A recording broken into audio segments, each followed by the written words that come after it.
हनुमान चालीसा। ज्यादातर लोग इसे सिर्फ एक धार्मिक ग्रंथ ही मानते हैं, है ना? लेकिन इसकी गहराई असल में कहीं ज्यादा है। आज हम इसी बात की पड़ताल करने वाले हैं कि ये 400 साल पुराना भजन आज के ज़माने में हमारे मेंटल हेल्थ, हमारे मानसिक स्वास्थ्य के लिए कैसे इतना ज़रूरी हो सकता है। तो सवाल यही है, क्या वाकई एक 400 साल पुराने भक्ति भजन को आज की माइंड थेरेपी का एक रूप कहा जा सकता है? चलिए आज इसी सवाल का जवाब ढूंढते हैं। और इस पूरी चर्चा के केंद्र में हैं हनुमान जी, वो जो शक्ति और भक्ति के प्रतीक माने जाते हैं। कहते हैं कि वो अष्ट सिद्धि यानी 8 दिव्य शक्तियां और नवनिधि यानी 9 दिव्य खजाने के दाता हैं। तो देखते हैं कि आज हम क्या क्या जानने वाले हैं। हम इस भजन के इतिहास से शुरू करेंगे, फिर इसके मनोवैज्ञानिक फायदों पर बात करेंगे और आखिर में इसके आध्यात्मिक पहलू को भी समझेंगे। तो चलिए सबसे पहले इसकी कहानी जानते हैं। आखिर ये 40 छंद आए कहां से, इनकी उत्पत्ति कैसे हुई? क्योंकि कहानी में ही तो इनकी शक्ति छिपी है। इसकी रचना की कहानी सच कहूं तो किसी चमत्कार से कम नहीं है। ऐसा कहा जाता है कि संत तुलसीदास को सम्राट अकबर ने कैद कर लिया था और उसी कैद में उन्होंने इन 40 छंदों को रचा। और इसके बाद जो हुआ वो तो एकदम हैरान करने वाला था। अचानक बंदरों की एक बहुत बड़ी सेना ने शहर पर धावा बोल दिया। ये देखकर अकबर को अपनी गलती का एहसास हुआ और उन्होंने फौरन तुलसीदास जी को रिहा कर दिया। चलिए अब आते हैं इसके सबसे बड़े दावे पर, वो दावा कि इस पाठ का हमारे दिमाग पर एक जादुई असर होता है। क्या सच में ऐसा है? जो जानकारी हमें मिलती है उसके हिसाब से कम 7 ऐसे मुख्य तरीके हैं जिनसे ये अभ्यास हमारे मानसिक स्वास्थ्य को बेहतर बना सकता है। 7। चलिए एक एक करके इन पर नजर डालते हैं। सबसे पहला फायदा, और शायद वो फायदा जिसकी हम सबको सबसे ज्यादा जरूरत है, तनाव और चिंता में कमी। मन को शांत करने की इसकी कमाल की क्षमता। और ये एक पंक्ति, नासे रोग हरे सब पीरा, इस बात को कितनी खूबसूरती से बताती है ना? ये सिर्फ शब्द नहीं है, ये एक बहुत पावरफुल अफर्मेशन है। एक ऐसा विश्वास जो मन में बैठ जाता है कि हर तकलीफ, हर बीमारी पर काबू पाया जा सकता है।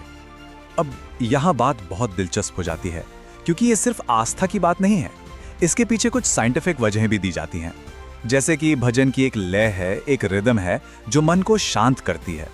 इसकी ध्वनि से जो वाइब्रेशंस निकलती हैं वो हमारे ब्रेन में अल्फा वेव्स पैदा कर सकती हैं। और तो और इसके जाप से हमारे शरीर में एंडोर्फिन, डोपामाइन जैसे हैप्पी हार्मोन्स भी बढ़ सकते हैं। तो ये अल्फा वेव्स क्या हैं? आसान भाषा में समझें तो ये वो ब्रेन वेव्स हैं जो तब बनती हैं जब हमारा दिमाग एकदम शांत, रिलैक्स्ड लेकिन फोकस्ड होता है, जैसा मेडिटेशन के दौरान होता है। और दावा यही है कि हनुमान चालीसा का पाठ इन वेव्स को एक्टिवेट करने में मदद करता है। अगला फायदा जुड़ा है हमारी नींद से। जी हाँ, इस अभ्यास को बेहतर नींद के लिए भी एक उपाय की तरह देखा जाता है। तो ये काम कैसे करता है?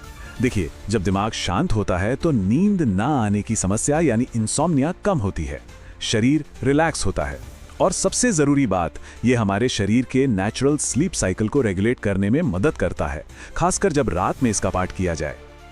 और इसके पीछे का एक बड़ा कारण है मेलेटोनिन हार्मोन। ये वो हार्मोन है जो हमारा ब्रेन अंधेरा होने पर बनाता है ताकि हमें नींद आए। तो जब चालीसा के पाठ से मन शांत होता है तो ये सीधे सीधे शरीर के इस जरूरी स्लीप हार्मोन के प्रोडक्शन को सपोर्ट कर सकता है। कितना दिलचस्प कनेक्शन है ना?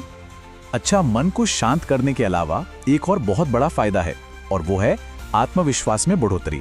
चालीसा को अपनी अंदरूनी ताकत बढ़ाने का एक बहुत पावरफुल टूल माना गया है। और जब हम रामदूत अतुलित बलधामा जैसी पंक्तियां पढ़ते हैं तो इसका मतलब क्या होता है? ये सिर्फ शब्द नहीं है, ये एक पावरफुल अफर्मेशन है जो हमें याद दिलाता है कि हम भी एक अतुलनीय शक्ति से जुड़ सकते हैं। और होता यह है कि जब इन शब्दों को बार बार दोहराया जाता है तो ये हमारे सबकॉन्शियस माइंड यानी अवचेतन मन को प्रोग्राम करने लगते हैं। मन में धीरे धीरे शक्ति, साहस और शांति की भावनाएं भरने लगती हैं और इससे ना सिर्फ एक ऊपर वाली शक्ति में विश्वास बढ़ता है बल्कि खुद की काबिलियत पर भी भरोसा मजबूत होता है। एक तरह से ये इमोशनल मजबूती की नींव रखता है। अब तक हमने बात की मनोवैज्ञानिक फायदों की, लेकिन चलिए अब थोड़ा और गहरा उतरते हैं और इसके आध्यात्मिक पहलू को समझते हैं, क्योंकि जो लोग इसमें गहरी आस्था रखते हैं उनके लिए ये फायदे सिर्फ विज्ञान तक सीमित नहीं हैं। उनका मानना है कि ये सारे फायदे सीधे सीधे हनुमान जी की आध्यात्मिक शक्ति से आते हैं। वो जो एक आदर्श भक्त हैं और जो अपार वरदान देने वाले माने जाते हैं। चालीसा में एक बहुत मशहूर पंक्ति है, अष्ट सिद्धि नवनिधि के दाता। इसका मतलब है कि हनुमान जी 8 तरह की सिद्धियां और 9 तरह की निधियां यानी अलौकिक शक्तियां और दिव्य खजाने प्रदान करते हैं। तो ये बात अब सिर्फ मानसिक शांति की नहीं रही, ये उससे कहीं आगे गहरी आध्यात्मिक उपलब्धियों का प्रतीक बन जाती है। तो इस पूरी चर्चा से हमें क्या समझना चाहिए, इसका निचोड़ क्या है? देखिए, इस प्राचीन भजन को देखने के 2 नजरिए हो सकते हैं। एक तरफ ये गहरी आध्यात्मिक भक्ति का एक ग्रंथ है और दूसरी तरफ ये मानसिक और भावनात्मक शांति के लिए एक प्रैक्टिकल टूल भी है। ये एक ऐसा अभ्यास है जिसमें ध्यान और लय दोनों हैं।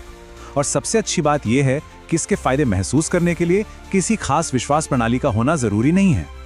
जैसा कि चिन्मय इंटरनेशनल फाउंडेशन भी कहता है कि इसे दिन में कम से कम 1 बार पढ़ना चाहिए। क्यों? क्योंकि यही सरल और रोज का अभ्यास हमारे मन को शुद्ध करने में मदद करेगा, हमें सही रास्ते पे ले जाएगा। मतलब चाबी जो है वो नियमित अभ्यास में ही है। तो आखिर में सवाल यही रह जाता है कि इसकी असली शक्ति कहाँ है? क्या वो पवित्र ध्वनि में है, या उसके गहरे अर्थ में, या फिर उस आस्था में जो इससे पैदा होती है? शायद इसका जवाब हर किसी के लिए अलग है। एक ऐसी निजी खोज जो ध्वनि, मनोविज्ञान और अध्यात्मता की एक अनोखे संगम पर मिलती है।